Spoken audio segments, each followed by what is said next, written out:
Welcome to the Art of Lifting podcast. Today I am joined again by Jasper. Not been on for a while. You were on a few times towards the end of last year, I think, weren't you? And we thought we'd do a bit more of a kind of relaxed episode. I put a question box up on my story earlier today, asking people what are some things they do differently / mistakes they made early on in their powerlifting career. And you're currently in the process of getting your nutrition qualification. I already coach nutrition. And we thought, we can maybe link this into the nutrition side as well, just kind of make it a little bit more topical. And most of the entries have been to do with nutrition. So it's actually worked out pretty well. Before we jump in, I haven't prepared you for this. Any mistakes you made, whether that's nutrition or training wise, when you first started that you regret or would do differently? Or plenty of mistakes you made? There's so many. I wouldn't be able to just start with like one. They're quite generic. I think it's what everyone does. It's like not really have a program, kind of just go in, free ball it, and just see what happens. I think that's just like the obvious one. It's like, get a coach or follow a program, follow a structure, stuff like that. But that's been talked about loads. I want to kind of go into like the niche, like the nitty gritty. What is there specifically that we see people do wrong? There's a lot. That sounds really judgmental. There's a lot that people do wrong that we can get people to not do, and they'll probably be better overall for it. Yeah. On the programming side, though, I do also think I started from a bodybuilding perspective anyway, so I'm a little bit kind of biased with this. And obviously I self-coached for a very long time, but I was also a personal trainer, so I did have like actual knowledge of what I was doing type thing, and I researched it all. Obviously, a lot of people would get a lot further if they hired someone straight away, but I also think a lot of people would probably get a lot further if they just spent some time just kind of training and falling in love with training, and then hired a powerlifting coach. Because obviously back then it wasn't a thing where you just joined the gym to powerlift. You joined the gym, you enjoyed strength training, you found powerlifting. Whereas now it's, powerlifting looks cool, I'm going to try that, I'll join a gym and start. So I think there's kind of two ways to look at it there. Carry on, sorry. I think also from that, like, if you can't hire everyone, can't hire anyone. I mean, obviously with a lot of, it depends on obviously countries and stuff like that, especially in the UK, like money is a thing. Like it's a concept that we have to consider here. If you can't afford a coach, there are so many education sources like everywhere, right? Even if it's not coaching, if you have friends that coach, ask them questions. Do you know what I mean? Obviously don't overstep the boundary and just basically try and get free coaching from it, but ask questions, like things like that. These podcasts, I had someone literally the other day message me. I think I showed you this. They messaged me and they were like, this podcast is actually really helpful for people trying to get into coaching, and I really appreciate it. And I was like, damn, this is like a wholesome moment. But it also proves the point that it's like a resource, right? Even books. God, books is like, seems like a ancient concept, but books, reading about things like that. There's so many people on Instagram that produce lots of things, right? In the UK, the US, Australia, those are like the big three countries I can think of. Just look, do some research, right? Yeah. You're all on your phone, probably doom scrolling while you listen to this. You might as well be productive while you do it. Yeah. I also think there's quite a lot of, there's not lots of powerlifting YouTubers, but like on my YouTube, not so much anymore. I don't give the whole program, but like I give an overview of what my training days look like pretty much most videos, right? And you can kind of guess from there what people are doing. But I'm sure like a lot of other lifters and coaches will quite regularly break down a training block or something, and it's just like a free resource. And quite frankly, you can just copy the training block you see and just try it for a week, see what you like, what you don't like, change some stuff up. Like when you're so new, you can get away with so much trial and error anyway. Obviously there's free programs online as well that people can find. There's so many free places that you can get content from and like information about how to just kind of roughly start. Before we started recording, I told you that one of the first powerlifting programs I followed was like, it was a template program that I think it's like £10 a month or something. And it literally from day one had me squatting 4 days a week. Obviously don't recommend that, because I came from a bodybuilding background where I literally did push pull legs on repeat. And when I say push pull legs, I did every exercise I knew for push, pull, and legs for like 3 hours back to back on a recurring thing. And I was like 17. So my recovery was pretty good. I was eating a lot. Got away with 4 days a week of squatting. Probably not advised. But again, cheap template program. Didn't really do any harm. I think the first program I ran, I don't even know if they're a company anymore. Do you know Bryce Lewis? Like TSA? Yeah, I ran their TSA, like, I think it was a 9-week or a 13-week, and it was like, we could prep you into a meet or just like a max out. I ran that and I was about 17. Yeah, I ran that and that was like my first introduction to like powerlifting style programming. And I didn't really know what I was doing. I trained Monday, Tuesday, Thursday, Friday, basically almost 4 days in a row all the time, because it was just the college gym schedule, right? They weren't really open weekends. But yeah, that was like, I also just learned a lot of programming from that. Like when I started coaching, I looked at that template and was like, oh, I see how this is organized and this is organized. How can I apply this? And then it just became, okay, from there, the next step would be hire coach, learn from coach, understand that. And even then programming from like, we're talking 2019, 2021 region, that's changed a lot to now. And we're probably going to go into where it's changed for the good and where it's changed for the bad. But yeah, there are resources. My point is, for a lot of beginners, they're great programs. The other one that I haven't heard anybody run this in ages is the Candy 06 week. That's like a staple. I don't know if this is actually a thing, but I think he's now putting out a new one, but I could be wrong. That was like a staple. That, and then you also had Calgary, which was like a 6 week from Bryce. I don't want to butcher his surname, but the other Bryce, the Canadian Bryce. Oh, yeah. Yeah. Calgary Barbell. Yeah, there was that one. What else was there? And then obviously you had the basics, like, 5-3-1, 5x5, stuff like that. Like, yeah, proper old school, just go in and try and add more weight. Oh, it was like... But that's still not a bad place to start. Obviously, it's not going to work long term, and a lot of the stuff and the knowledge developed since then, right? Yeah. But that's still not a bad place to start, just to figure out if you like training that way. It also teaches you to, like, train hard, because it's like, I have to go in and hit this. If I don't hit this, like, what do I do? Do you know what I mean? What you also said as well about, like, if you train around, if there's a coach that trains in your gym or whatever, like when I first kind of started to mingle with the powerlifters in my local area, I used to write my own programs and I would just ask one of the coaches to just check it looked okay. And they didn't mind doing that. And I wouldn't mind doing that for someone if they came up to me and were like, oh, can you look this over? Like, I don't think any of us really would. A lot of coaches also do like mentorship calls and stuff as well, where you can go into it in more detail. Mm-hmm. But communication, ask people for their advice, ask lifters, because if someone's been powerlifting for a while and they're not a coach, but they've been powerlifting for a while, get them to look over your program. Yeah. Just they at least have some experience, The worst they're going to say is no. Yeah. That's it, really. We'll go through some of the answers that we got, because I think this will all kind of link in. So one of the biggest mistakes that I made early on was deciding that I should cut to the 72s. When I first joined the gym, I was super thin anyway. And I think the lightest I ever was like 68, 69 kilos. And that was with like disordered eating, trying to shrink myself, barely eating anything, playing a lot of sport. I then joined the gym and thankfully I got really into the strength side of it pretty early on. And my body weight naturally just kind of shot back up to about 82, 83, 84 kilos. Mm-hmm. I'd started powerlifting and the 84s was a natural fit. For some reason, after about a year, I was like, I could be really good as a 72. And I hired my first nutrition coach and she cut me down to 72. And it was just a terrible idea. I was eating hardly anything. I was teaching spin classes like 3 times a week, training 5 days a week, squatting 4 days a week. And it was just a terrible idea. And I don't know why I ever thought it was good. I think part of it was the thing of, oh, I still want to be skinny and strong, which obviously nowadays I look at and think that was a really stupid way to be. It resulted in me getting injured and it just didn't end well. And I think that's probably the biggest mistake I made early on. And when people sent in their responses, literally the last 2 that came in the last half an hour, people saying they didn't eat enough, they should eat more food. The first one that got sent in, cutting for a weight class. I started as a 19-year-old woman. I'd eat so much more food. Like pretty much all of them that I got in were the exact same thing. There's a few others that we'll go into as well. But I think the common theme here is people, I put this on my post earlier today that I put out, people when they start the sport, generalizing here, but I think a lot of the time women as well, will look at the weight classes, see which one they kind of sit closest to and automatically diet down to the lower one. And that's such a common thing that I think still happens today. A lot of the bad habits from back then, like when I started, aren't around so much anymore just because there is so much more knowledge and information being put out. But that's one thing that I think people still really gravitate towards. I think you made a good point in terms of like,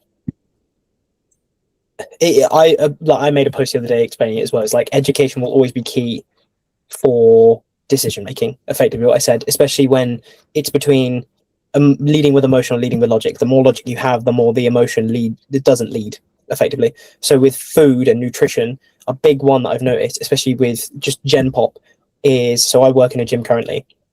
The amount of people that don't know much about nutrition, like the basics, it's surprising, like how much they don't know. Like it's the things that you get taught at very like basic levels in like A-level PE, stuff like that. Education is where I think more people need to understand, especially when they're entering into powerlifting, because they'll look at the programming side, or the I want to be like, you know, X lifter. I want to be the next Megan Scanlon, Annie Nelson, Austin Perkins, whatever. And it's like, okay, but like you're neglecting the like the small things right in front of you. So your steps, your nutrition especially is such a big one. You'd be surprised how much further it takes you. Equally, I am going to say this. You're never going to be those people, because you're not those people. That is also another thing, like in terms of mistakes, is going and thinking you're going to be the next big name. I'm not saying you can't be. What I'm saying is, if you go in with the, I'm just going to be there, I'm just going to do this to be a world champ, you miss the part of like, I'm going in to do this because I want to do this because it's fun and that looks fun. And you kind of miss the, miss the trees from the forest from the trees. Do you know what I mean? I think a good thing to point out as well with the examples of the names that you gave, all of those people started this sport and have done it for a very long time to become who they are now. Like, people think because Austin Perkins is reasonably young that he's only been doing this. Like, I can't remember what podcast it was, but I remember listening to one and it really bugged me because they were like, oh, you know, genetic anomalies like Austin Perkins, who come around and then 2 years later they're like the next best 74 in the world, like they're beating Taylor Atwood. And I'm like, Austin's been around for like a decade. He started so young. He started 15 in his high school and he was doing like equipped stuff. Yeah. Like, it was like, he's been around for a very long time. Obviously, you cannot deny he is genetically very gifted. Like, look at what he's doing. But even he has committed that many years to this sport. And I think Meg Scanlon's another example. She, you know, just slowly chipping away. And it's really, I think, since she came back from having her daughters that she's like skyrocketed this, like, obviously she was good before she had her kids, don't get me wrong. I think she was already at Worlds and stuff. But she's just dedicated and kept going for the love of the game. And Annie as well. Like, Annie was an athlete before she moved over. I can't remember how long it took her to get to the level she's at. But like, they do this because they love it. And I think a lot of people see especially now with the popularity rise, they see these big names at the top and what they're achieving and what they're doing. They're like, I want to be like them. It's like, okay, well, first you have to actually make sure you enjoy this and find that love for this. Yeah. I think also the biggest mistake is you look at people, what they're doing now. Like, someone might see Annie and be like, oh, she's training like this, I should train like that. It's like, no. Don't ask Annie what she does now. Ask Annie what she did back when she was your level of experience. And she might be able to give you a much better answer that applies better to you, for example. If you're looking at, I don't know, okay, you're looking at anyone who's competed for 10 years, they clearly have a lot of muscle mass, they total a lot, and you're someone who's just stepped into the gym, you don't really have much muscle mass, and you've barely squatted a bench or deadlift, you probably should prioritize the building the base, as much of a like cliche that is, with your muscle mass, your work capacity, stuff like that, than just going, I need to SBD as much as possible, because you probably don't.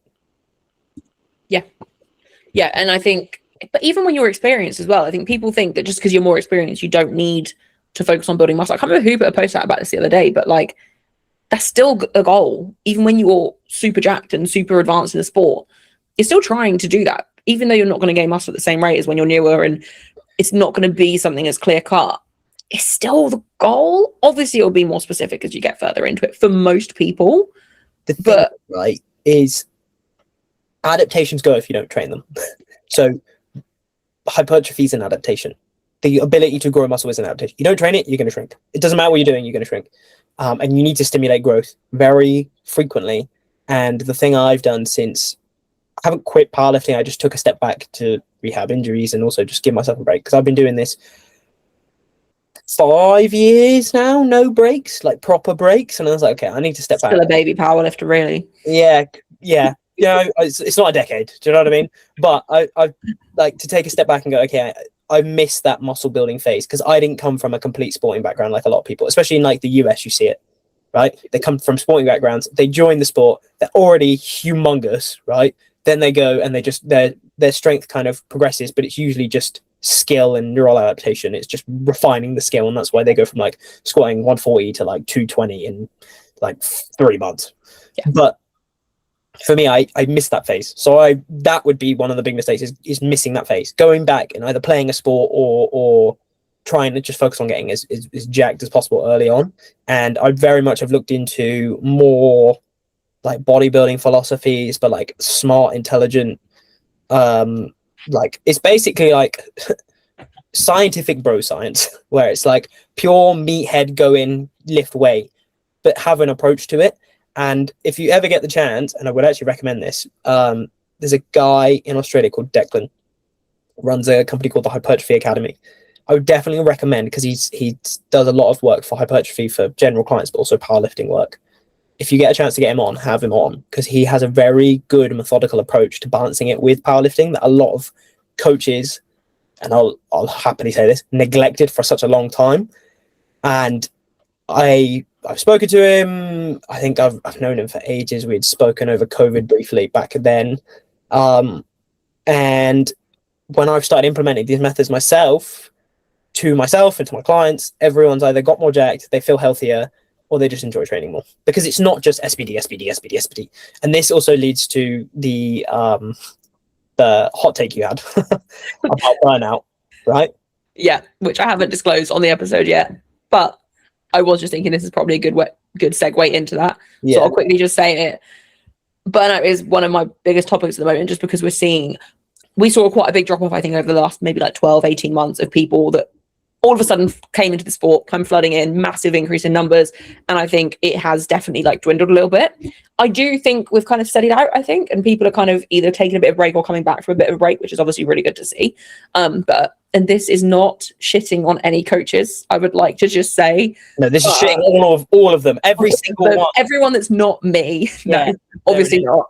But I was just having this thought the other day, and I jokingly said in a YouTube video recently that I've almost become the burnout coach recently, because most of the people that I've taken on in the last 6-12 months have come to me from a point of wanting to quit the sport and just having no fun. And they were like, I know that you'll help me find stuff I enjoy. I know that you're not stuck to one specific way of programming, and you're not going to kind of basically invalidate how I'm feeling about it. And that's a massive compliment to me, obviously. And thankfully, pretty much everyone seems to have stuck with it and found joy in the sport again. But my kind of thought the other day was, I think one of the biggest causes of burnout has been coaches getting into coaching way too soon and essentially just throwing in this one way of training of specificity. And we went through a phase where specificity was key for like a while, and that was like a really big thing within programming, and everything, all the information that's being put out was, your training has to be specific. You have to bench X days a week. Like, it just became this big thing that there was basically one way to powerlift. Your sessions had to take 2-3 hours every single time. And that really grates on me whenever anyone says that. And I've got friends that I know that are like local that completely quit the sport because they didn't feel like they had the time and the mental capacity to be a powerlifter, but they really missed the training. And I'll sit there and be like, what do you mean you don't have the time? Like, if you're going to the gym 4 days a week for an hour, you can powerlift. Mm-hmm. No, not the way that the coach that you had previously was programming for you. Mm-hmm. You can still powerlift. My Friday session, I keep posting it. I've gotten it down to 18 minutes for my bench and accessories. Granted, I train at home, so I don't have the travel time. But I don't warm up, just disclaimer, don't do as I do. But literally, I've got 4 ascending sets of bench. I'll do 70, and then I'll jump to my first set, which is normally like 80, so it's not a lot. And then I've got 4 accessories that I superset. Is it really bad that all I can think of is you doing a time lapse of that session to the Benny Hill song? Maybe that's what I need to do. Maybe that's the content that people need to see to realize that there is not one way to powerlift.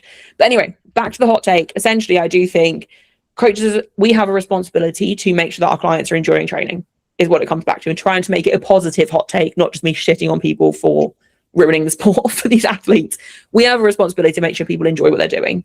And so I think it was when I had Alex Kano on, he was like, oh yeah, like, because he's known for like not controversial, like unconventional training methods and stuff, and like there are different things that lifters do that would be seen as unconventional and whatever.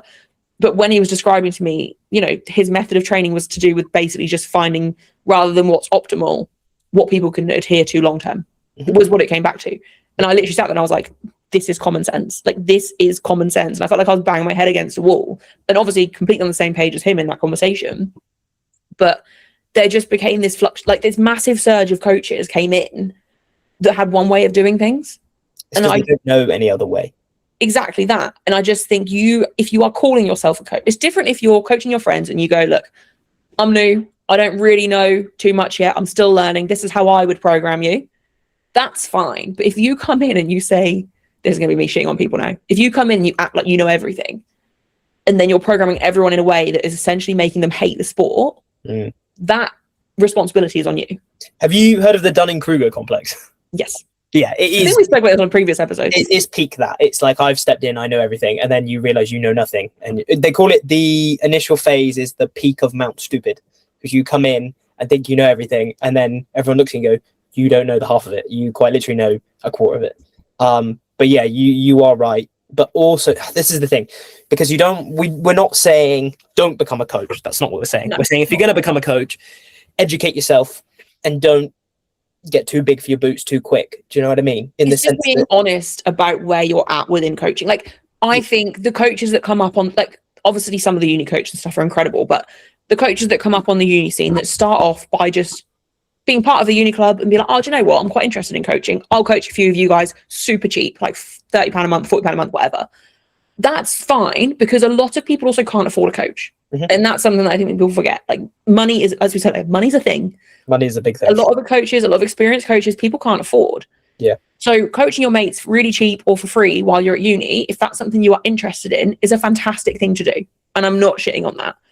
But you also have to sit there and say to these people, there's a reason I'm coaching you cheap. It's because I'm new to this and I'm still learning. Yeah.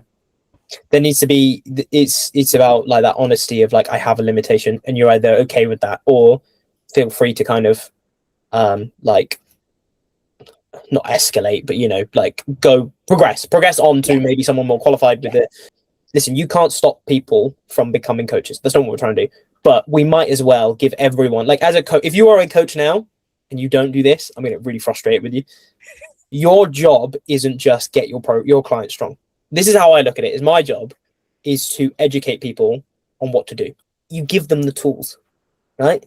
It needs to be a repetitive cycle of education, not, yeah, I'm not going to teach you anything because I have to keep these methods for myself because I want to make a load of money. Because that's a very toxic and horrible market to create in powerlifting space. Listen, we all share the space. There's going to be so many people. The joke was everyone and their nan wanted to be coaches, which is funny, which is fine. But at least be smart about it. Because if you're not going to be smart about it, you're actually going to do more harm than good. So my link to your hot take was, you probably weren't just burnt out. You were probably just set up to fail from the beginning because you neglected so much. And what you neglect will always catch up with you. Regardless of what you do, it will always catch up with you. So you've got powerlifters that don't nail their steps. You're doing yourself a disservice for a lot of things, right? Your health, if you're cutting, it's super easy because it's a lot of expenditure. Mental clarity, take a nice break out your day to just go for a walk, right? There's so many things there. Your nutrition, right? Learn about nutrition, learn about the function of each macronutrient. Understand the energy systems used. We need carbs. Carbs will fuel your sessions. You'll feel better. Your brain runs on sugar. You'll be fine. Protein, you don't need as much as you think you need. Stop over-focusing on that, right? You need dietary fat. Fat isn't going to make you fat. That's like a really old, weird myth that I've heard. And I heard it around my gym the other day and I went, that's not how that works. You need fats for hormones, for vitamin absorption. Everything has a function, right? If you're missing the mark on that, you're setting yourself up to fail. And if you look at the sport of, I need to be, like you said this, we had an influx over the last 12 to 18 months of I need to get strong really quickly. I'm going to enter the sport. You don't think of it as long term. 18 months is not a long time. That is a year and a half. Long term, I'm talking about, we're looking at, you get into the sport and you go, I want to be here in 5 to 10 years time. Why do you think the people at the top are at the top? They didn't just jump in. They've been doing this for a long time, like a very long time. And it's just setting yourself up to keep doing it. Now, I think, I'm just going on rambles here. I think the golden micro trend that we had did the most harm and the most good at the same time, because it made people go, the golden micro, we have to be super specific and find the same microcycle that works over and over and over again. Now, here's where I agree and disagree. I think, yes, you should have a training plan that is effectively the same thing over and over and over again, because it's monotonous, yes, but it's consistent. And consistency over a long period of time will always trump anything when it comes to being good at something. Everything is a skill. Everything is specific in that sense. However, I spoke to Charlie more about this at British Bench. There's got to be a way, and I feel like a lot of us are starting to crack the code where we can find a golden micro, in air quotes, that covers many components of fitness. You got your hypertrophy, you got your strength, you got your skill, you got your conditioning, enjoyment. You've got all of that, right? There's a way to fit that in. But if you don't have the tools, if you don't have the experience to learn, this is where coaching is going to become like a knowledge. There'll be like a knowledge cap where you just have to learn more, which you should be if you're coaching anyway. There needs to be a way to fit all of that in. Because once we all crack that, I guarantee the enjoyment of powerlifting is going to be so much more like enticing. Why do you think things like High Rocks or Athex is a new one? Shout out Lou, who doesn't stop talking about Athex. Things like that. The comment on my post about 4 disappointing comps in a row. So for context, I put a post up after my last competition because I've had 4 comps in a row where I've been really disappointed outcomes.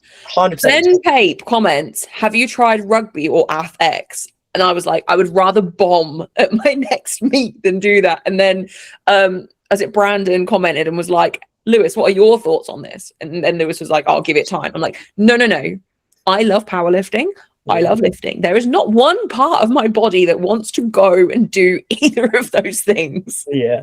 But that entices people because it's those other components that you can get. Like, it's a lot of running. It's a lot of like metcons and circuit training, high intensity, but also you're lifting, you're doing this. You're not even benching. You're doing other lifts. You might be doing ollie lifts. You might be doing overhead press. Just things that make your body not feel like they're being compressed constantly. Yeah. And there's got to be a way to do that. I fully believe at some point we're all going to crack a code where we can fit that all in and it's not super, super, super time conscious for everyone. But I don't think that's difficult because I think the biggest component of that is just talking to your lifters. What are you like as the coach, you can kind of like give it a few blocks. You can kind of figure out roughly what this like golden micro should look right. But then you go to the athlete and you say, is there anything you're not enjoying in this? Is there anything, like when people start with me, one of the first things I ask them before I write their first program, what movements have you found worked for you? Obviously, they're coming from experience. What movements do you enjoy? And you can find a way to link that stuff in.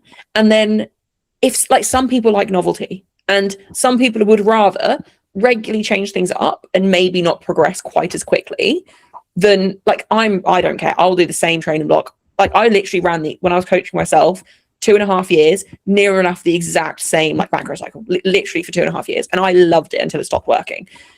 And the thing to say here though, is if you are one of those people that likes novelty, that's not a bad thing because you're going to probably be in the sport longer because you're enjoying your training more. And it just links into that. And I think it just depends on how, like, if the only thing keeping you in the sport is quick progress, you're not going to stay in the sport, right? It's just about finding a balance of what you enjoy. And like, one thing I'm not going to credit Lewis for this, but kind of do because people seem to just go to him and Ben for trends, which really just annoys me. They don't deserve it. No, I'm kidding. The rise of them doing more cardio, okay, and they're posting about it a lot. People are now doing more cardio and they're realizing, oh, wait, I can do this and powerlift. Yeah. No, if you suddenly start marathon running alongside powerlifting, your lifts probably aren't going to feel good. But you can go for a couple jogs a week, maybe not before your heavy SPD. But you can finish your SPD, go for a little run. That's not really going to cause any problems. So I have a theory on this, and there's truth in it, and I hope he doesn't take it as a dig. But the reason there's a big resurgence of cardio is because everyone neglected it and also got, obviously we talked about fitting into a lower weight class. We also did the opposite where everyone just turbo bulked. And Lewis is a prime example of this because I spoke to Lewis about this. He was like, he got just really heavy and he didn't like it. So he's like, I'm going to start doing some conditioning. And now he loves it. Hopefully he doesn't take that as a dig because it's a fact. But the truth is he got to 123 and he went, I hated it. And now he's at 114. He looks great. Phenomenal. There you go, Lewis. There's your compliment. So he looks phenomenal. But if he never did that in the first place, I wonder if he ever would have ended up down the path of doing, do you know what I mean? Like, it's like the needle swings one way and then the next year it has to swing the other way. And is there not just a way to get the needle in the middle? I think this is a really good way to transition into one of the other mistakes people often make, which is the turbo bulk. That I hate it. There was a large group, I don't think any of them will listen to this podcast, so I'm just going to come out and say it. Basically, there was a large group of powerlifters in my area way back when I started. We've all kind of gone separate ways anyway. But I always felt like there was a bit of friction in the group because I was always very health conscious in terms of, don't get me wrong, I underate to make 72, so that wasn't healthy. But generally speaking, I cared about hitting my fiber. I cared about how I was fueling my training. I cared about not overeating all the time. And I was surrounded by powerlifters that were doing the turbo bulk, that were very much, I need to eat more, I need to eat more. And then they would do these crazy aggressive acute cuts for a regional competition. And it was always mass moves mass, mass moves mass. You need to get bigger to be stronger. You need to go up a weight class. You shouldn't be in the same weight class for like more than a year or two when you first start and whatever else. And I remember like multiple people showing me their macros on MyFitnessPal for the day, and they'll have consumed like 700 grams of carbs and like 6 grams of fiber. And I don't know how that's physically possible, because even if you're not trying to get fiber in, what are you eating that has that much carb and that little fiber? And it was all like chocolate milk, orange juice, like that sort of sugary liquid carbs. Yeah. And then they would say like fiber would upset their stomach. And I'm like, no, all of that sugar that you're having is upsetting your stomach, and everything else you're consuming, and the excess food and calories that you don't need is upsetting your stomach. Yeah. Try eating some healthy food. And also, I'm just going to go on a tangent here. I've never had a super fast metabolism, right? Like not at all. Like right now I'm on 2,400 calories and I'm weighing like mid 85s, 11K steps a day. And this is the most food I've consistently been able to eat and sit this light in like probably ever. Mm-hmm. And people will talk to me about their maintenance, and they'll say, this is after like turbo bulking. And they'll say, my maintenance is 6,000 calories. And I'm like, no, your maintenance is not 6,000 calories. You're force feeding 6,000 calories. Yes, to maintain this turbo bulk, technically it's your maintenance, but you can't sit there and say to me that your maintenance calories are 6,000 calories when you are force feeding yourself every single day, because your body doesn't want to be that weight. Like your body does not want to be that heavy. And actually forcing yourself to gain weight, to sit in, to like link it back, to sit in a higher weight class, you're going to be a more unhealthy person, which is going to impact your recovery negatively. Like, yeah, sure, you might lift more than if you were lighter, but you're not going to be as competitive as someone that naturally sits at that body weight. So I completely agree with pretty much everything you said. Sorry, that was a bit. No, you're all good. I think just for the people listening, let's use this as an educational point of view, right? Why is it that turbo bulking is so appealing? Why is it everyone gets really strong? Now, the simple point is more mass. We don't mean more tissue, muscle tissue. We mean more adipose tissue. You have more fat on your body, and because of that, it adjusts the leverages. So it can make things like squatting and benching really easy, because leverage-wise, you're more favorable for those, right? It could be as simple as like bench. Maybe you end up having a gut from eating so much, and therefore you can touch on that. Or same thing. Really funny. Yeah, go on. This is really the least informative video I've probably podcast I've ever done. It's late, I'm tired.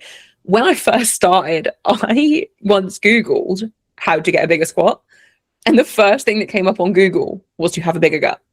Yeah. That was literally the first thing that came up, and that just sticks in my mind all the time. And I'm like, that's so obviously it's true. Like you have that extra, and also if someone gut cuts and their stomach shrinks up and they don't feel like they've kind of refeed properly, whatever, you can feel the difference. So obviously if you then do the turbo bulk, as you're kind of saying, leverages, they're going to be more favorable for a heavy squat, because you're going to have that extra kind of almost like support at the bottom of the squat, right? Yeah, you've got more under you. The expression I say to him is you've literally got more under you. Yeah. But again, I'm coming from someone who actually did turbo bulk. It was a terrible decision, but I had to do it to make the mistake and then tell everyone not to do it. That's how all good coaches and leaders do. They make the mistake and then they go, don't do that, it was stupid. But you guys can't call me stupid for it. Just know it was stupid.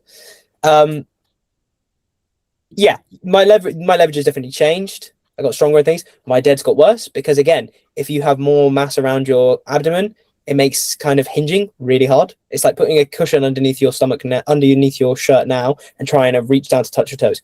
It becomes really difficult, which is why you see a lot of heavyweight lifters, they will roll the bar, for example. And everyone's like, don't do that. It's like, well, they physically can't get into position if they don't roll it, or if they don't start really far away. So that's one thing, is don't turbo bulk. You don't really need to. Be patient, build quality muscle. A good example of this as well is people will be like, yeah, but if I want to be competitive, then I have to do this, blah, blah, blah. A good example is someone who, for example, has long femurs, and they're like, oh, if I want to squat more, I should turbo bulk, because that way I have more. A good example of this, Ashton Ruska. Now, obviously, he's just a humongous individual, But he's even said, when I was on 105, I had less, like there was less under me. I just had big legs. I just got bigger legs. It just counteracted that. I don't care about the leverage. I just care about being big. And that's kind of the thing. It's just getting, bigger muscles, before anyone misinterprets that and just thinks, but getting bigger muscles is going to be the answer for probably most of your problems in powerlifting, right? Just getting as jacked as possible, good execution, stronger tendons, stronger, connective tissues, stronger muscles. You're effectively going to be a better powerlifter. But that's like a whole process thing. And then the outcome is, I'm a better powerlifter. Do you know what I mean? This is the thing as well that people mistake with goals, is like, I want to hit X toe. Awesome. Now, you tell me that, I go, I hear you. Right now, I don't care about that. What I care about is, how can we make every single session fun, enjoyable, intentful, so that by the time you get there, you've basically stacked so many chips that to achieve that goal would be unrealistic. Like, it would be silly for you to not achieve that because you've done everything, right? It's what they say. It's like, make it so like you have no reason to fail because you've done everything. Make it like undeniable. And that's the same with everything. For me, I kind of had this revelation. It took 24 years, but processes are just falling in love with processes are so important. And when you finally get that to click in your head, everything just kind of comes to you much like, it feels like it just kind of gets handed to you on a plate, compared to like when you're like, I need this, and you're chasing and chasing and chasing. You get tired. Trust me, you get exhausted. And the thing you're running towards just runs further away from you. When you just go, I'm just going to enjoy it. I don't know why it is, right? I don't have some magic of the universe. I don't understand it. All I know is that when you just focus on enjoying your sessions, enjoying the process, enjoying getting stronger, just like actually trying to push yourself to get stronger, you will get stronger as an outcome. But you don't need to worry about I really want to squat 250 this year, blah, blah, blah, blah. If you just focus on doing your sessions and getting stronger and progressing over time and being on that session, you're going to get stronger. Yeah. There's no real reason you don't get stronger unless you suddenly just bin all externals out, start maxing out and doing something stupid, right? Yeah, 100%. Also, kind of as you were talking, I don't know why this popped into my head, but another mistake that I think a lot of people make is they think they have to be a lot more intense when approaching a heavy lift than they actually do. Like, the amount of people that I see screaming as they approach the bar, and then all technique goes out the window, and it's like the ugliest rep I've ever seen in my life. Whereas actually, I think a lot of people would be much better off just going up to the bar. Obviously, you're going to try hard. So like internally, you're going to be a bit hyped. You're going to be prepared to put the effort in. But actually just kind of taking a breath before people start lifting is also something really important, I think, that people get wrong at the beginning. And it's like, you see like the Bobby Butters screaming at the bar as she comes out, and that's insanely cool to watch, and I love watching her do that. And she's said that that's like an anxiety thing, and it's kind of like channeling her anxiety into positive self-talk for herself, like to obviously lift the bar. I don't know why that popped into my head as you were talking, but another topic that I think I'd be interested to get your opinion on as well. So I used to do the same, and it was just me compensating for being shit scared. And then I went, hey, why don't we just learn not to be shit scared? Now, I spoke to someone recently. She's a very nervous lifter. I don't coach her. She's a mate of mine, but she's a very nervous lifter. And I was speaking to her. I was like, listen, when I was really nervous, like really anxious, your music choice can actually be like a game changer. And she went, what? I was like, yeah. If you listen to something with a slower tempo, less like loud and aggressive, and something that's just really chill, you kind of mellow into the set rather than being like, do you know what I mean? And she did it, and she came back. She was like, yeah, that actually worked really well. I didn't think that would work that well. I was like, well, that's good. And then she did it another session. She was like, oh my God, this actually works really well. Like, I don't feel nervous going into it. My technique feels better. I don't just feel like I just rush everything, like everything's nice. I was like, yeah, because your brain will kind of just follow the music. As like hippie as that sounds, your brain will follow the music in the sense that you won't rush, you won't aggressively, yank the bar or slam yourself into the bar on a squat, you know what I mean? So the music is one of those. I think also, the more you do powerlifting, the more tired you just get, that you don't really have the energy to shout and scream half the time. I think the only person I can think of that still does it regularly would either be Bobby Butters or Dylan Nelson. I think even Owen Hubbard like started to calm down because he was like, yeah, it just was too exhausting to a point. And there's like, I can't remember the name of like the actual sports science name for it, but there is a curve of like arousals, and it's like a bell curve, and it's like you get to a point where you can have optimal like arousal or hype, and then if you keep going, it actually makes it worse because you just kind of go all over the place. Yeah, 100%. Just going to go through some of the other answers that we've had sent in. I'm intrigued on your thoughts on this one. So I don't think it's something we see a lot anymore, but I know this used to be a thing. Banking calories for the weekend, leading to then hitting a brick wall in training, so we're undereating during the week. They did follow up and say they did fix this recently, and actually, obviously, their training and focus on their meal timing, funnily enough, made their training feel a lot better. But yeah, I guess the point of that one was to say, don't just save up your calories to eat what you want at the weekend, which to me sounds like common sense, but I do think that's probably a bit of an ignorant thing for me to sit here and say, because actually I remember years ago with the nutrition front, it was a thing of like, oh, well, if you want to be in a calorie deficit, but you like going out for dinner every Saturday night and you like having a big meal, then just eat less during the week. Or like, rather than having daily calorie targets, have weekly calorie targets, and then you budget them throughout the week, which I understand the thought process, but to me, that just screams over restriction during the week. I look at it like this, right? Weekly, so I have like a sheet, like I'm trialing nutrition with a bunch of people, and they've all been wonderful to work with. And I have a sheet and it does averages. So I can see the fluctuations day to day, and I can see what the average is, and that will be like, okay, so you went over, you went under, you went over, you under, is fine. Like, it's not the end of the world. Quite literally, it's not the end of the world if you go over, because your body doesn't store fat that quickly. It will be water weight. If you see a weight fluctuation, that's like a big one. People need to know that if your weight fluctuates, it's probably water. 9 times out of 10, it's water. So please don't stress. But looking at like average calories there, like through the week, I can see where a deficit is created if we know what our maintenance is. In terms of like saving your calories, I don't think that's smart. I think you are restricting yourself just to then, you kind of go into like a very watered down version of restrict, binge, which isn't good. Again, not qualified to talk on the topics of eating disorders at all. What I'm saying is that's how it can appear. What I would say is, if you are going to have a disparaging like calorie set, I would go training days versus non-training days, right? Because one day you're physically expending more energy, unless you're like, on your off day swimming or rowing or doing something that's active, and the other day you're training, right? That like fluctuation in calories overall, if we do look like a weekly kind of like calorie budget, will be a big deficit. That works fine. Biggest one as well, which I need everyone to hear. If you have a nutritionist and you go off plan one day, please do not feel guilty. And please do not undereat the next day. That is a terrible way to build a relationship with food, because you then get into the mindset of like, oh, I've overate, therefore I need to almost like punish myself for doing that. Or you go in the idea that food has to be like earned, and because I've overate and now I can't have it. No, don't do that. That's bad. What you want to do is just go back to the plan. Go back to the plan. Realistically, your nutrition coach isn't going to have a go at you. Any good nutrition coach, the first thing they'll probably say is, how was it? Was it good? Kind of jealous you had to take out or whatever it was.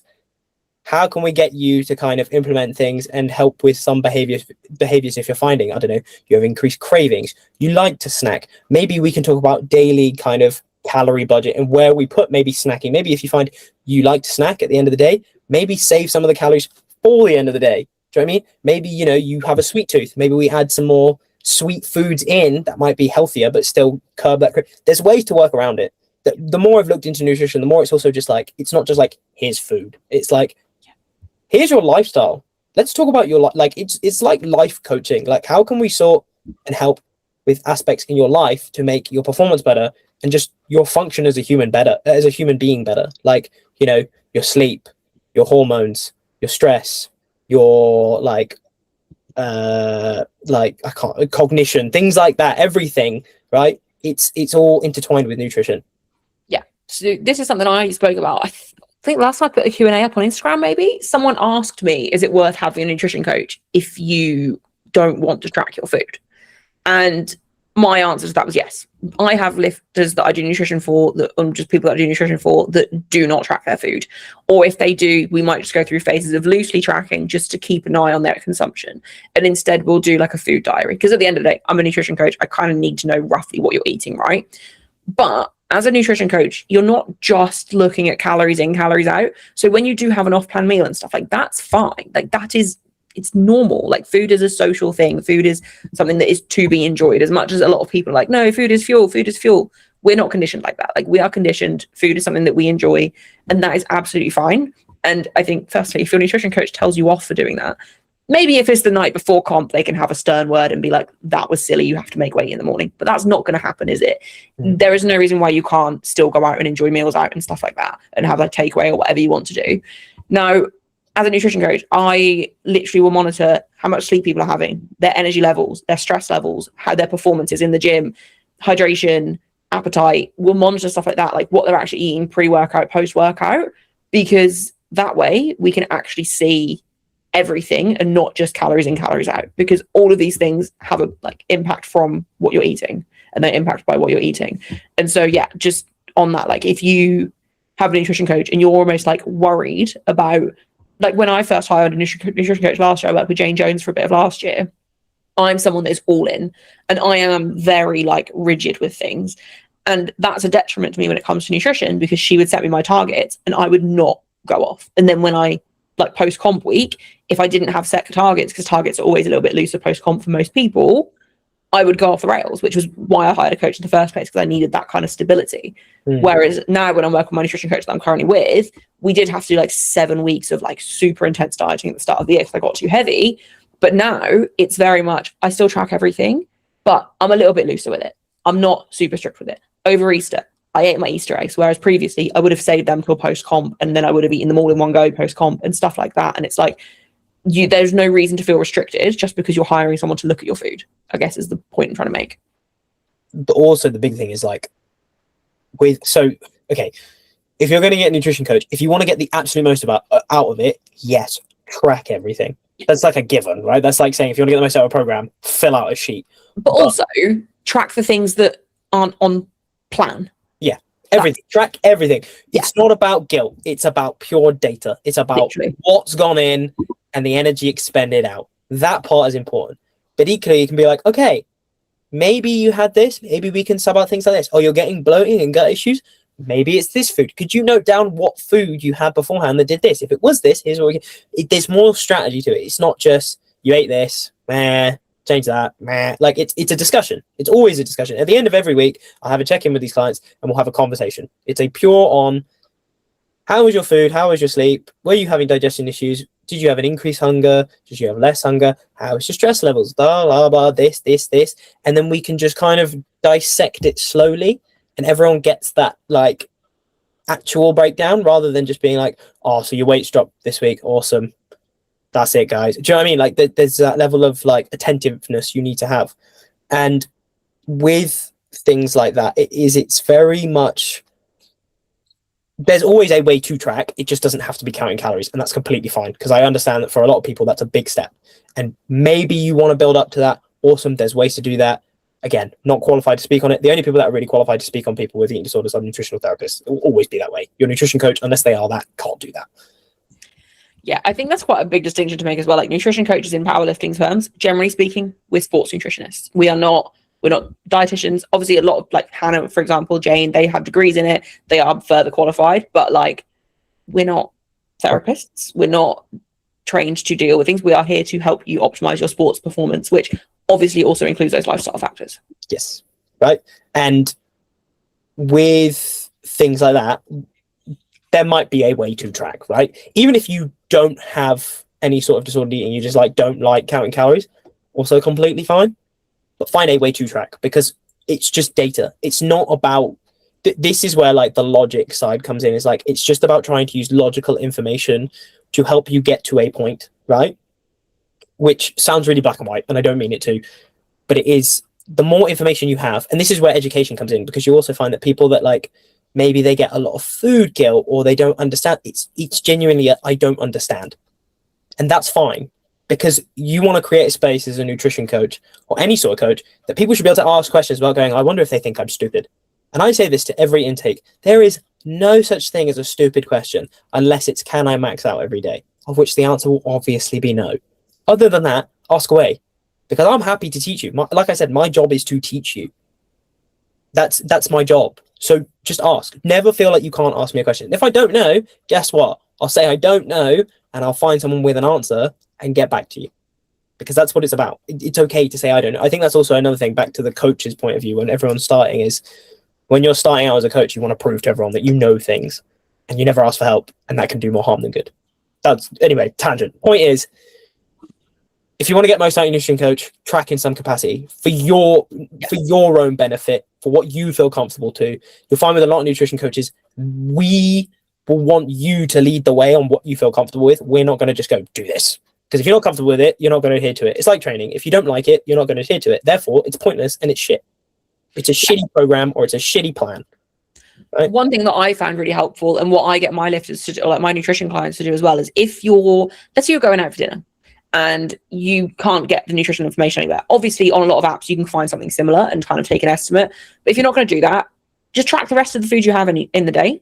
And just, I'm sure most sheets will have some kind of notes section. Just make a note of what you have when you're out for dinner and what your macros were for the rest of the day, or your food was for the rest of the day, however you log it. That's still data that you can then use. And you can be like, hey, well, that'll probably be roughly this many calories. You can then add it up like that. I also do just want to say, where I said that I was really rigid with my food when I worked with Jane, that was absolutely not to do with Jane. She was fantastic. That was just me being stupid, wanting to get my money's worth.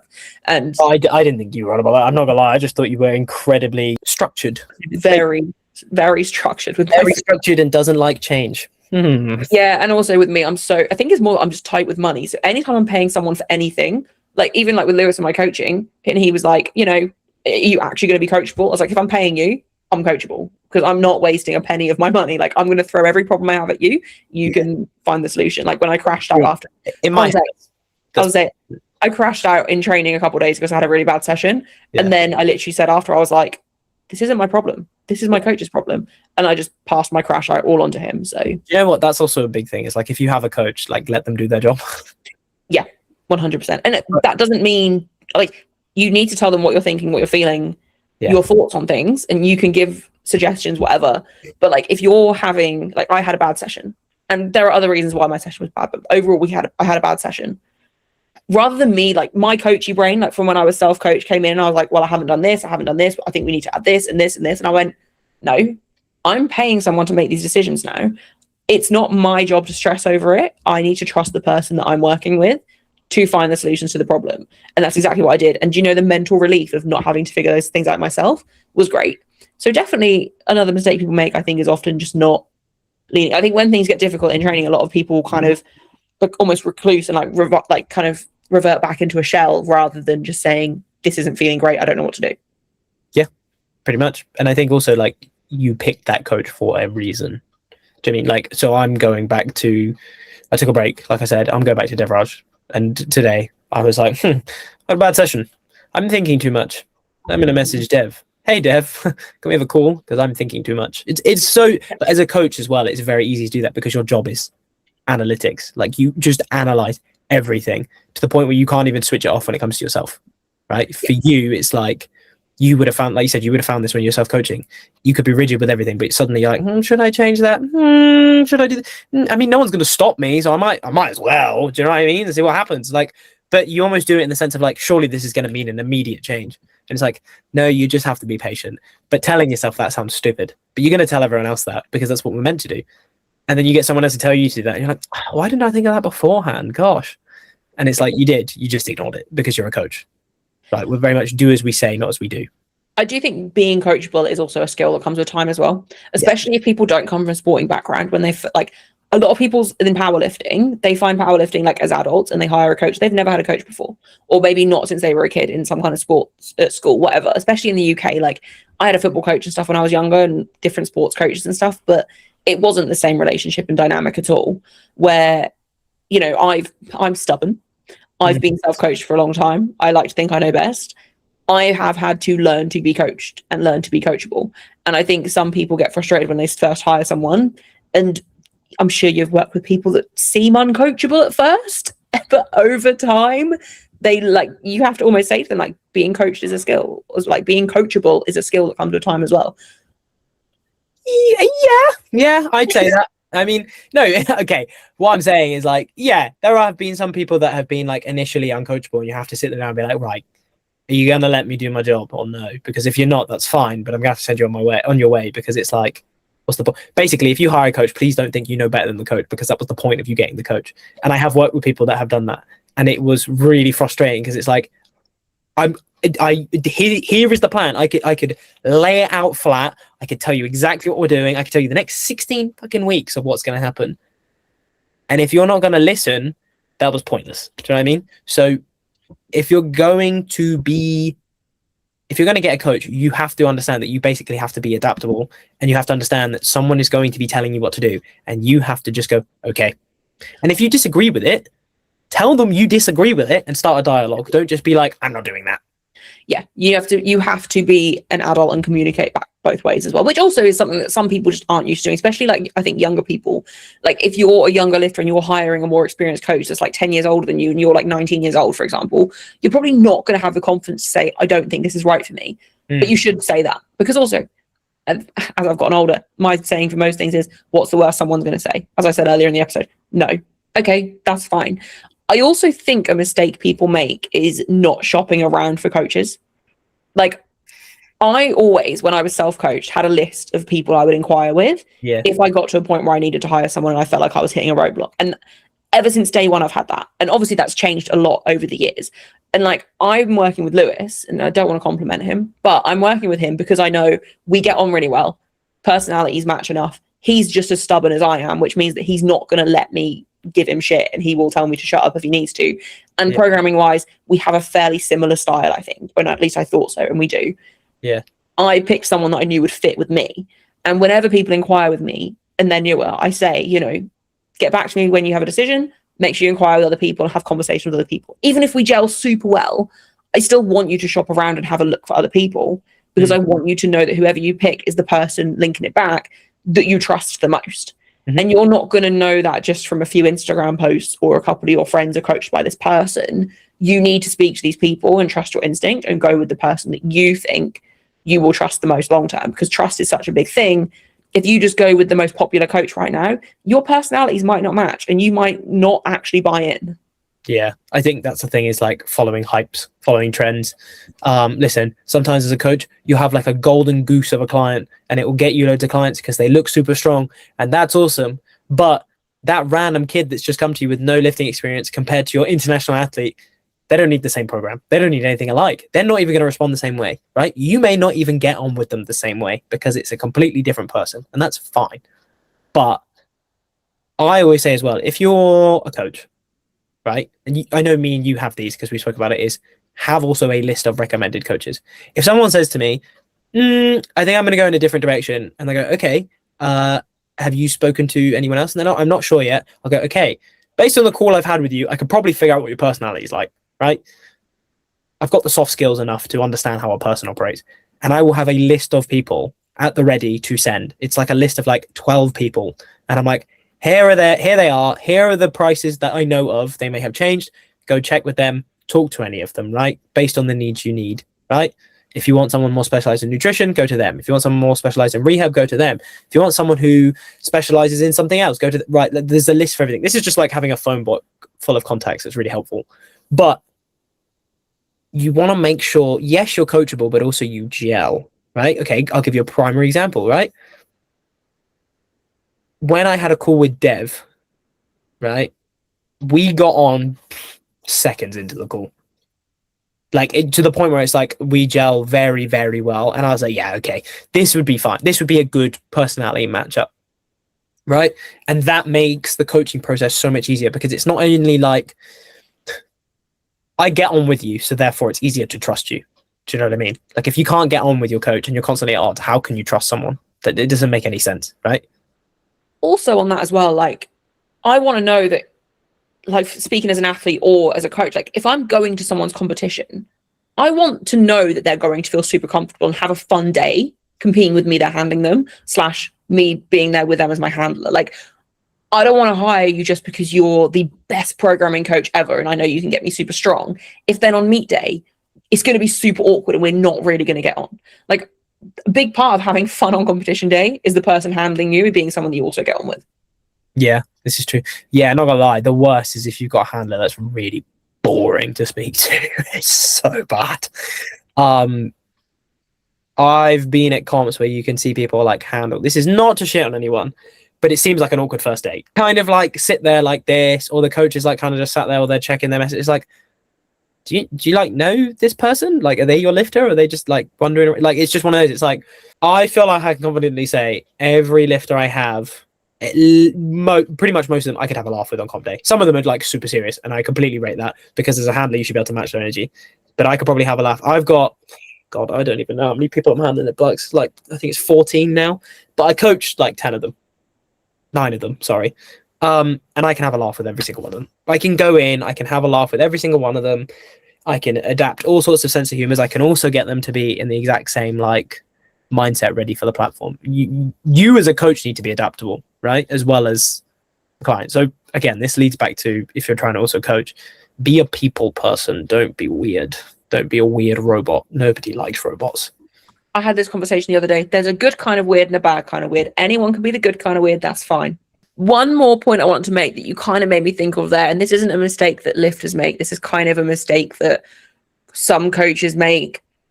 And I hope they don't do it intentionally. But as you kind of said, if someone said to me, I think I'm going to look elsewhere, I would be totally fine with that. It'd be sad and whatever, but also as a coach, you can kind of get a feel if someone's buying in or not, right? Yeah.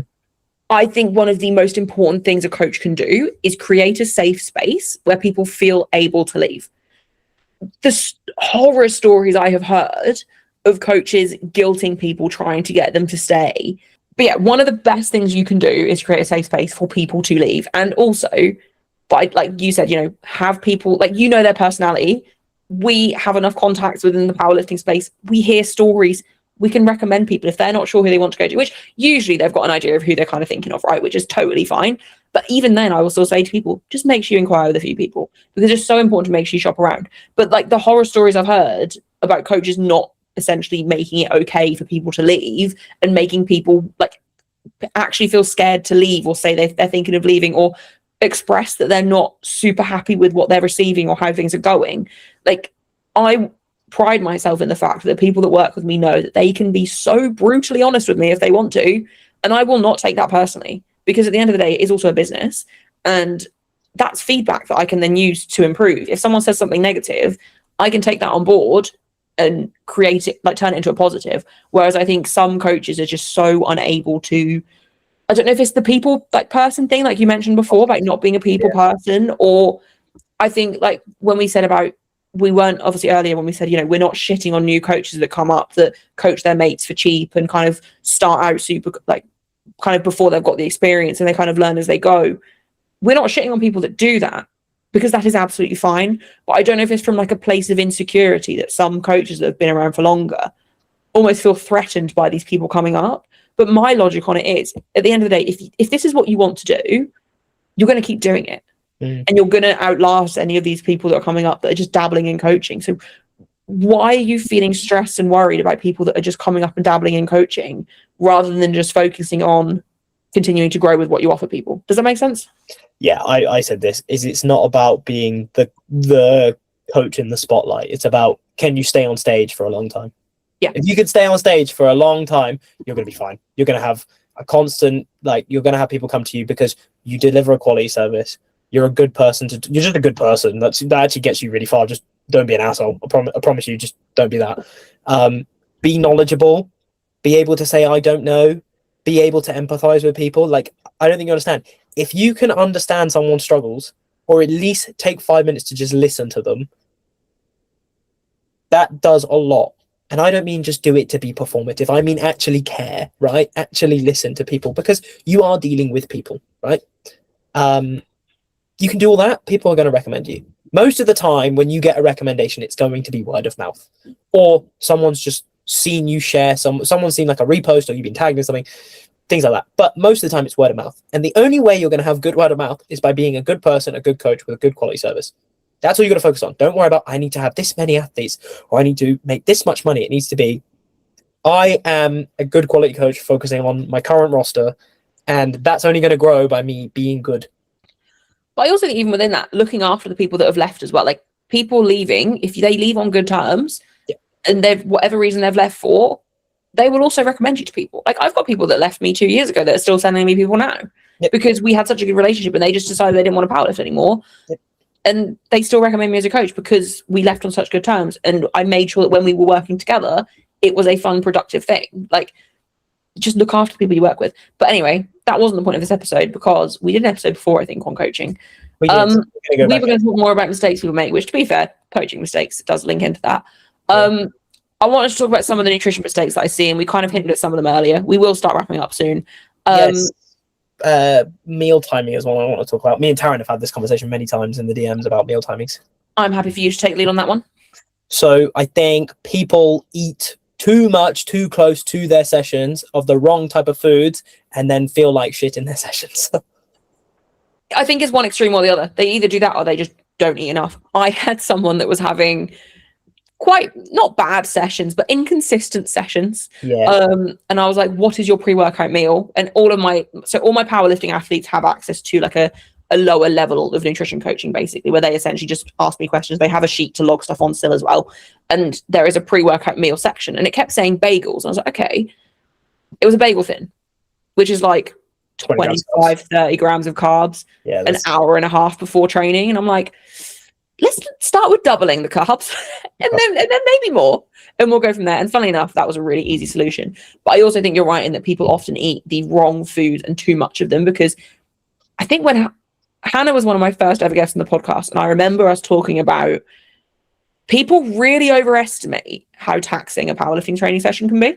Yes, it's long. Yeah, but that doesn't necessarily, like, you're not running a marathon. No, it's not long enough to need, I'm going to be honest, unless you have a huge calorie target to hit, or it's like a 4 SPD, of which, what the hell are you doing? You don't need an intra workout. I'm going to be honest with you. I think the only time, like, if it's an end of block, heavy SPD, like, for example, when I used to go to Powering Through, that SPD would take me about 4 or 5 hours just because of sharing kit, the social, super heavy. I'd have a break between squats and bench and deadlifts, and that would then make the session super long. So I'd have an apple mid-session.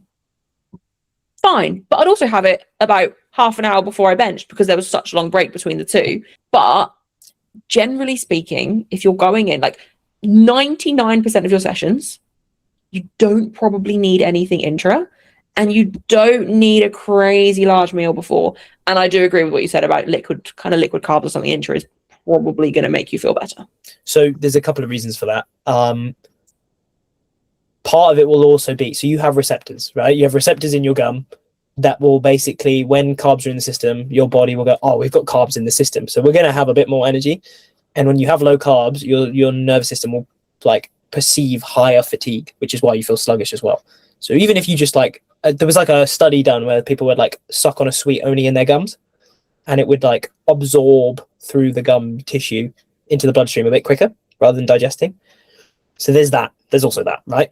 But when it comes to, oh, you put your hand up. This is the classroom, but yeah. Podcast. No, actually, on that, I mentioned it on my podcast, I think with Pat. When I spit for comp, I suck on Tang Fastics. Yep.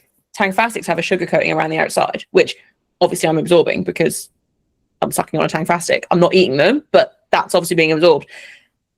Honest to God, that is why I feel so good when I do my cuts, because that extra sugar intake, obviously it's not impacting my body weight.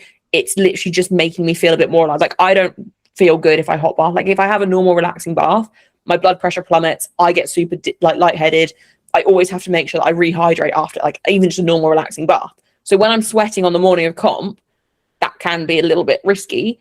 It's always been fine. And I genuinely think it's because after I hot bath, I spit for a little while and I'm sucking on those sweets. Yep. That's an anecdotal story to that. The other thing is, like, okay, here's a big one that I think people don't even like realize. Digestion doesn't happen in your stomach. Like, the absorption of nutrients happens when it gets to your small intestine, large intestine, which is after your stomach. So that's going to take time. So when should you eat your pre-workout meal? 1.5 to 2 hours beforehand. What should you eat? Here's what I say, and you might agree or disagree. I know you put something up today about measurement, and I'm similar, maybe a little bit less than what you put. But I say to people, if we look at it in kilos, we look at it in kilos, you want about 1 gram per kilo of body weight. So if you're 80 kilos, 80 grams of carbs, about an hour and a half to 2 hours per plan, perfect. You want something that is, now, if you've got blood pressure issues and stuff like this, probably don't want something that's going to spike your blood pressure lows, because there can be issues with that. But usually I would say high glycemic index. Now, what do I mean by glycemic index? It's basically how it spikes your blood pressure. High glycemic will spike it, and then there'll be a bit more of a rapid drop. Low glycemic will be like a steady increase, right, through your day, which is what most carb sources will be, right? But something that's going to spike your blood pressure, because that's going to spike energy, and carbs are used in the main energy system we use in powerlifting, right? It just is anaerobic exercise, as well as creatine phosphate system for like max effort, but you're not doing a max effort all the time. You need about that many, and I would say, as a rule of thumb, a gram a minute of digestion. So if you have 80 grams of carbs, about 80 minutes of digestion, but just to be safe, maybe 2 hours, that's fine. You want something that's easy digesting, high glycemic. Even if you have something that's a bit lower glycemic, that's fine. Rice is like the safest carb for most people. I'm going to be honest with you. Rice or oats are quite good. Some people have some issues with oats, but usually rice is like one of the safest carbs. A little bit of protein can be okay. You don't need loads, but a little bit of protein just for some digestion, make you feel a bit more satiated. That's a big one, is satiation, that I think people overlook. But also, when there's not enough carbs present, the body will turn protein into carbs via, what's it called? God, what is it called? Gluconeogenesis, something like that, where it like translates proteins into carbs, right? So you can have that with it. And then if you're really eating very far away, like you have to eat in the 2 to 3 hours away, have some fat with it, because fat and fiber will slow your digestion. You don't want loads of fiber because you don't want to have your gut working overtime and you're bloated in your session. But if I find out any of you are eating that much food 30 minutes before your session and feel like shit, I'm just going to look at you and say, I wonder why. Yeah. I wonder why. Yeah, I think people mistake their pre-workout meal thinking, I don't know if they maybe get it from like maybe like a post weigh-in, because you don't have a long window, but I mean, you still get roughly an hour and a half, well, an hour maybe post weigh-in before you start warming up, depending on what flight you're in. And I don't know if that's where the assumption comes from, that you have to eat within like 30 to 60 minutes before training. If you're doing that, just don't have a lot. Just literally high glycemic carbs, not a large amount. The post I put up earlier today was just like a general guideline, and I did actually caveat at the bottom, which I'll go through in a sec, but it was like 1 to 2 grams of carbs per kilo of body weight, an hour and a half to 3 hours before training, 20 to 40 grams of protein. I personally probably have 1.5 grams carbs per kilo of body weight, and about 20 grams of protein. And I always try and have not a lot of fiber, maybe like 5 to 10 grams of fiber in that meal. I generally have oats, banana, and that's what boosts the fiber. And the reason I do that is because obviously I've been doing this a long time and I know what kind of feels good for me. I don't eat large meals throughout the day because I have the appetite of someone that is 3 times my body weight. Like genuinely, I could eat so much. So by having that extra fiber, it just helps essentially stop me from feeling hungry if my session takes more than like an hour and a half, right? It just keeps you that little bit more full. But as I said in the post, everyone is different with what feels good for them, right? I know people that if they eat within 2 hours of training, they feel awful. Like they have to push it further back than that, which is fine. And depending on the food source that they have, it can really obviously make or break their session. The general rule of thumb is obviously focus on carbs, right? Focus on carbs, generally higher glycemic index. It makes sense, right? But just try different things. Like if that doesn't feel good for you, just try something different.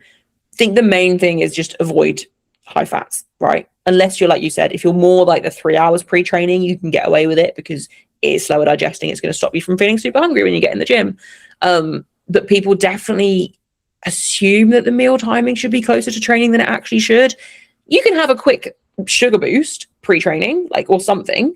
I mean, when I used to train at Powering Through, because it's like a 2-hour drive for me, I would have like my high carb, slightly higher fiber breakfast, literally just before I left. And then about 45 minutes to an hour away, I'd have an apple, maybe 2 if I was hungry.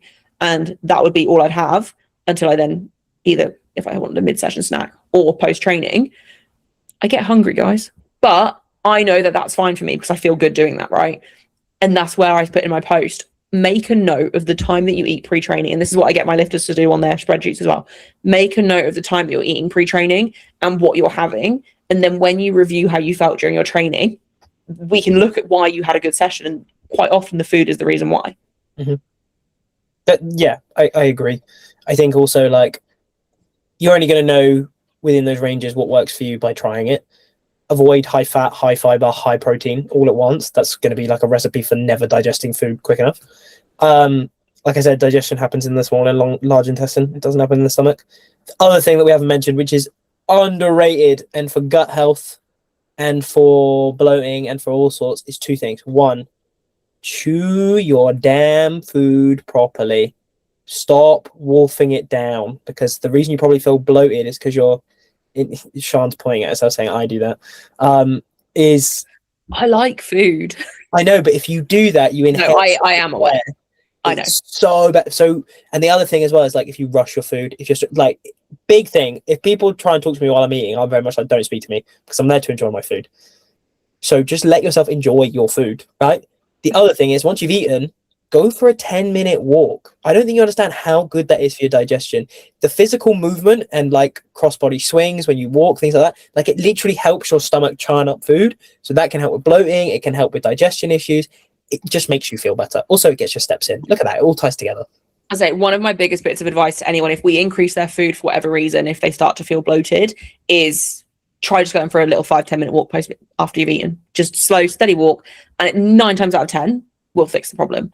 Also, I have a funny anecdotal story about the fact that I eat way too fast. I made my boyfriend and I like chicken burgers the other day. Mm-hmm. And by the time I literally came upstairs, I ate it at my desk. I went downstairs and cleared my plate and he hadn't even started eating his yet. Like, I know it's not good. Okay. I know it's not good, but it's not be perfect. It's okay. But if you get bloating, you know to like chew your food 25 to 30 times. Yeah, I don't have time for that. We're not all perfect. It's okay. The thing is, if you say to someone, chew their food 25, 30 times, they're like, what? That seems so many. And like, think of the jawline that you'll have if you do that. Also, there'll be times where you're like, ow, or like my whole face aches because you're just not used to it. But the more you do it properly, the better you'll feel. It just feels weird at first because we're used to rushing our food, right? Yeah. I do think that is something, a common mistake people make as well with nutrition. And I mean, I've admitted I'm guilty of it. Like, most of my meals in a day, I'm sat at my desk doing something else while I'm eating, and I'm not actually just paying attention to the fact that I'm, relaxing and eating my food. People do just rush their food. And I know I do it as well. I'm being a hypocrite. But just sit with no distractions and eat your dinner sometimes. And just... Yeah. Do you know what? Like, a big one is, there's like a load of study recently about like how I can't remember all the science on it, but like doom scrolling while eating is like really bad for you as well. Or like YouTube and eating. I know, guys, the meme of YouTube and eating is like, it's like just a staple. But sometimes you just gotta sit there and do nothing while you eat, and that's really weird in a world. It's actually really peaceful. I'm currently on a mission to learn to switch my brain off. It's not going great. But one thing I've been trying to do is just spend more I don't really like wearing headphones anyway, but I will have videos on TV and stuff on when I eat if I'm not at my desk. Is literally just sitting up. Like, we never use our dining table, so I actually now sit at my dining table with nothing on and just eat my dinner. I still wolf it down, so I'm only in quiet for like 2 seconds, but it is nicer. And like, when I go on, not the same, but like when I go on dog walks and stuff anyway, I always have like a no phone rule unless I'm taking a picture of my dog. And I literally will have no headphones or anything in. Like, if I go on a walk, I won't wear headphones whether he's with me or not. I will just kind of almost just listen to the world. And that's actually been really good for learning to just switch my brain off more. Wow. I forgot what it sounds like. What does it sound like? Well, I have a lot of random thoughts that go through, but it's getting better. It's quite nice. Today was nice because there was lots of just birds chirping in the background. Nice. I thought you were going to say like car alarms and people screaming at road rage. No, we live in a fairly quiet area. It's nice. That's fun. I had another thought then, but it's gone out of my brain. But I will move on to another common nutrition mistake that I see that... Is it post-nutrition or is it over-prioritizing protein? No, neither of those. It's actually under-prioritizing fats. The amount of people I see that go into a deficit that decide that it's just fats to get rid of, which, if your calories are super high and you're already eating a really high number of like grams of fat a day, okay, I understand the logic. But people really underestimate how important fats are just for like vitamin absorption, like nutrient absorption, hormone regulation. And I just don't think people speak about it enough. And like some of the macros I've seen people posting during cuts where it's like I don't know, I'm trying to think of examples off the top of my head, but like even when lifters come to me and I'll set their macros for their cut, and when they first start with me, they're struggling to hit their fats because people have in their mind that to eat clean and to eat healthy, which obviously when people hire a nutrition coach, they automatically go, I have to eat super clean and healthy all the time now. They just eliminate fats from their diet, but they're so important. And actually like where people over prioritize protein, they then under prioritize fats. Yeah. And when I did my aggressive cut with Hannah, my calories went down to like 1,700 a day. But we mostly took that out of my protein actually in the end. Protein and carbs weren't obviously high. None of my macros were high at that point because my calories were so low. But we made sure to keep, I think, roughly 25% of my calories from fat. I can't remember where I saw it, but it was actually such a good guideline. It's like 0.4 to 0.6 grams per pound of body weight is how many fats you should have. So basically, if you're, I don't know, 100 kilos, sorry, not 100 kilos, you're 200 pounds, you're looking at around,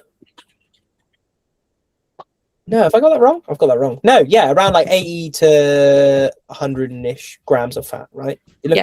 You can get away with lower. My math was going wrong then. Okay, generally the guidance I use is like 20 to 30-ish%, depending on the person. But then some people prefer higher than that, and that's fine. And I don't know where this thing of I'm an elite athlete, so I don't need fats. I just need carbs for training and protein for building muscle, and that's all I need. And it's just, you're not going to get far with that. I think when you are, there's a disparity, right? There are ranges for a reason of how much fat people should have, right? So if you're taking substances, like if you're an enhanced athlete, you don't need as much fat because your body is being supplied it by external hormones, right? It's a fact. Like if you meet any enhanced bodybuilder, they will openly go, my fats are like 20 grams. And that all comes from something else. It won't even come from like a proper fat source. Most of the time, it'll come from like as a side effect of like eating oats or milk or something like that, right? Because they're taking hormones. So they don't need it. They'll need it for like nutrient absorption, but they don't need it for the hormone regulation part, right? So when you look at other factors, the big caveat is people who over prioritize protein. It takes away from the other two. Fat, it's a spectrum, like we said. We also may find, and me and you have spoken about this, that women will probably need it more on that range than men because they have like a monthly hormone cycle, right? Men have a daily one, women have a monthly one. But that importance is, and a big telltale sign, obviously, is if women lose that cycle, that probably not producing enough of a hormone and their fats subsequently might be too low, right? So easy fix with that. My caveat with the over prioritization of protein is, and me and Taryn have had conversations about this, I think people just eat too much, like way too much, and it takes away from carbs. And you'd be surprised how many people should be on like 600 grams of carbs, but they're on like 300 because they're eating like 300 grams of protein and they don't need it. And they're like a 93 kilo male.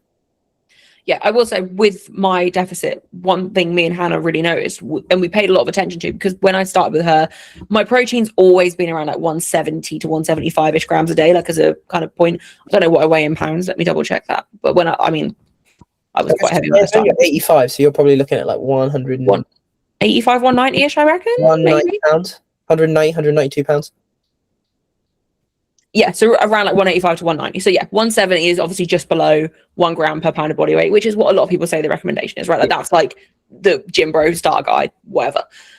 We dropped my protein. I think it got down, I can't remember if it got down to 145 or 150, but obviously the whole purpose was aggressive deficit. But then as we started slowly putting my calories back up, we put those to carbs first, because we found even in that deficit, there was no signs I needed more protein. Like I was recovering fine. It was more just general energy levels were low, which is obviously going to happen. Overall caloric intake, energy is down.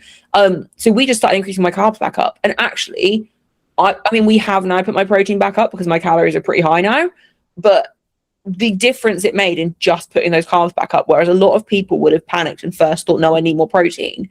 But that's not providing you anything. Not in the same way that extra additional energy from carbs is going to do as an athlete. You should probably over prioritize your carbs more than your protein, I'll be honest. Yeah, 100%. Think of it like this: 0.8. So I'm around 200 pounds on the dot. So 0.8 grams of that is about 160, and 1 gram is 200. That's a 40-gram difference. 40 grams I could be using for carbs, right? Now, this is where me and Taryn had this conversation, is when we're cutting, do we want to increase protein to maintain more muscle mass? It's a grey area. It's a big grey area, because you've got to remember, like, if you're trying to, you can build muscle. I hate anyone who says they can't. And I hate it when people do this. It really jars me. Unless you're, like, about to step on a stage, you can build muscle in a deficit, because you're not that lean. You're not that lean to the point where it's like your body basically is almost at failure, right? As long as you're training hard and you're stimulating growth and you're supplying it with enough protein, you can build muscle. It's a grey area on whether or not it will mean you have, like, you maintain it more. But I would assume that you stimulate it from training, and then protein basically just aids with muscle protein synthesis, right? Why do you need more of that? I also think my argument in this is you're probably still eating enough protein, because even low protein for a powerlifter in a cut is probably still going to be enough. Like, you're not dropping to 50 grams a day. None of us are dropping that low, it's right? still in that range, do you know what I mean? Yeah. My other thing is, I know Taryn did quite an aggressive cut, similar time to when I did, I think. And obviously that's not optimal for powerlifting. And I think the whole argument here is kind of what is optimal in these situations. Yeah. Most powerlifters should not be doing those aggressive of a cuts. Like, the reason I had to do mine was because I was an idiot and didn't maintain my body weight and decided to do a comp in short notice. So I had no choice. But most people doing a cut as a powerlifter, we're not looking to drop multiple kilos that quickly. Yeah. We're looking to, obviously, depending on body fat and body mass and whatever, like half a kilo a week generally is roughly what we're looking for, kind of at most. So this argument is almost invalid, because you shouldn't be on low enough calories for that to be a problem. And if your calories are that low, should you be cutting? My also, just to caveat, is I'm not saying what Taryn says is wrong, because he ran it, and he lost weight, and he said, I feel amazing, my strength is good. But my caveat, my kind of not argument, but debating point with him was, but could you have done it by having higher carbs and lower protein? Is there a way where we just don't need that much? Is there a way that we're actually trying to maintain muscle by increasing your protein? Because realistically, if we don't train and we just eat a load of protein, you're not going to build any muscle. That's not how that works. But I would argue that that's essentially how I did my cut. What, by lowering your protein and keeping your carbs higher? Yeah. Obviously, my carbs were also relatively low compared to what they normally are. But the ratio of what we had, that's essentially what I did. And I would say I didn't have any real negative. So this just kind of shows, but this also shows that nutrition is very much like everyone can try thing. Yeah, everyone can try it. So for Taryn, worked. Yeah, but also it probably would have worked for me. And I think when you're doing an aggressive deficit, bro science, but it's all about mindset. Like, it is, yeah. It truly is. And like, I also want to say again, powerlifters generally, we should not be doing these aggressive deficits. There is a time and a place for it. And obviously Taryn knows what he's doing. It was the right situation for him. Same as me. I'm not going to do that. I'm never going to do that again. But a big part of it is kind of the mindset thing. Like, if I went into my deficit and like, I was so stubborn to the fact that it wasn't going to impact my strength. Obviously it did in the end a little bit. And actually more than anything, it was my leverages on bench that were impacted. But I think no matter which way you do it, as long as you're making sure that your pre-workout nutrition is still mostly carbs and you're saving a lot of your carbs. Like when my food was at its lowest, my breakfast was near enough no carbs, maybe like 10, 15 grams, because I would save it for pre-training. Yeah. As long as you're making those sensible choices, which I know that Taryn would have also been doing, you're probably going to be successful. Regardless of how we do it, every single nutrition coach that I've spoken to and have learned from and all of that, and it's good to have a circle where you can debate, which is what is good. It's good because you learn different views. The only thing we've never differed on, any of us, is you need carbs pre-training. You need to have your carbs pre-training. You need to use your carbs for that pre-training and even post-training. And you have to do that. Otherwise, you're going to crash. You're going to feel like shit. Yeah. Post-training, we haven't covered. We can cover that really quickly. I personally think that post-training is quite similar to pre-training in terms of the goals. Yeah. Right? You want a bit of protein to kind of, actually, you want a bit more protein, and you can have a bit more fiber for muscle protein synthesis and for digestion and getting your fiber intake. But you still need some carbs that are going to hit quick because your blood sugar is going to drop. Your blood and liver glucose is going to go in the bin. Yeah. I think the only thing with post-workout that I would say is I think this one is, because at the end of the day, we're speaking in ideals for people that have the time and the availability to, like, a lot of people go straight from work to the gym. A lot of people don't get an afternoon break where they can make food. You know, there are caveats to all of this. A lot of people don't have a choice but to just have something high carb on their way to the gym, right? That's obviously fine. And we are talking on like ideal situations here. And that's where I think post-workout is super important. And like, even if you just grab a quick protein shake and again, a handful of fruit or something post-workout, just something, and then have your dinner when you get home. Because I would also say majority of people's, I say majority, that's probably an overstatement. If you're dialing in your nutrition, your dinner is probably going to be something that is reasonably high carb, reasonably high protein, not super high in fat, like generally speaking, which to me, unless you are full-time athlete that has the availability to literally perfect everything to a T, that is enough. Yeah. I think also, I believe it was Queever who made this post. It was either her or Keris who made this post about like really good foods to have before bed, like dinner wise as well. This is like really niche. But I think the conclusion was like things like oats, which you think is like a breakfast food. I think that was Keris a long time. Was it a long time ago? I think I remember doing that a while ago. I couldn't remember if it was one of those two, and I couldn't remember which one it was. Let's just say they both post very good content, so everyone go look at both. But they, the post basically said oats are really good for digestion. They're easy on digestion. They have a low GI index, so like blood sugar's maintained while you sleep, which is what you want. You don't want crashes. You also maintain it, which is good. And it's really easy on digestion. Now, on top of this, I would like to add, and all of my nutrition clients hate me because I talk about it, eat a kiwi before bed. Right. So I'm never eating the skin of a kiwi. I don't care what's in it. I'm not doing it. Wow. I literally said to my boyfriend the other day, like, I can tell Jasper's all on his nutrition front because all he keeps posting is kiwis with a bite out of it where he's eating the skin. And I don't even know. It's not even that. Do you know what it is? I've cut off the root and everyone thinks I've just bitten it like an apple. This is all. Listen, if you can stomach eating the skin of a kiwi, good for you. Fiber. You don't have to, guys. No. It's fiber. Do it. But I was going to say, actually, on the fiber front, we will start wrapping up. But one other thing that people need to talk about is fiber consumption. And general health, you should be eating fiber. I think it's roughly, I can't remember, is it like 8 grams per 1,000 calories? I tend to say to people, if they're not eating much, slowly try and get to 25. When we're consistently at 25, we'll boost it to around 30 and we'll monitor from there, right?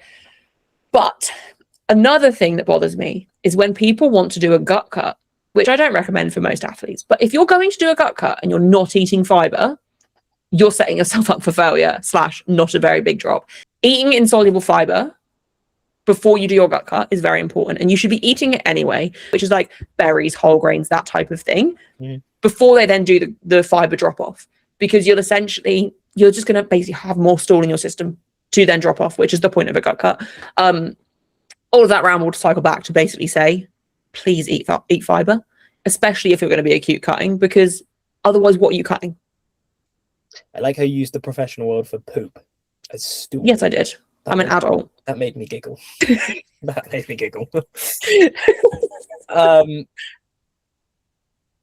I don't know what to leave with that. I just thought of the poop joke. I'm like, oh my God.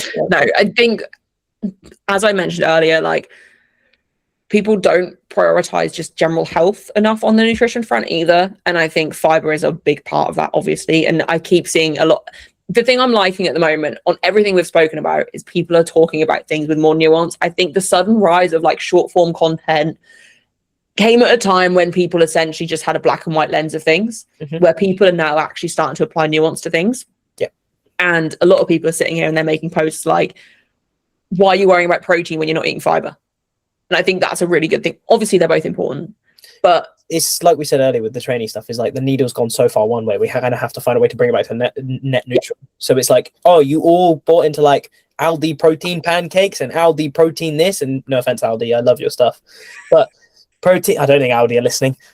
Aldi's not a person. You never know.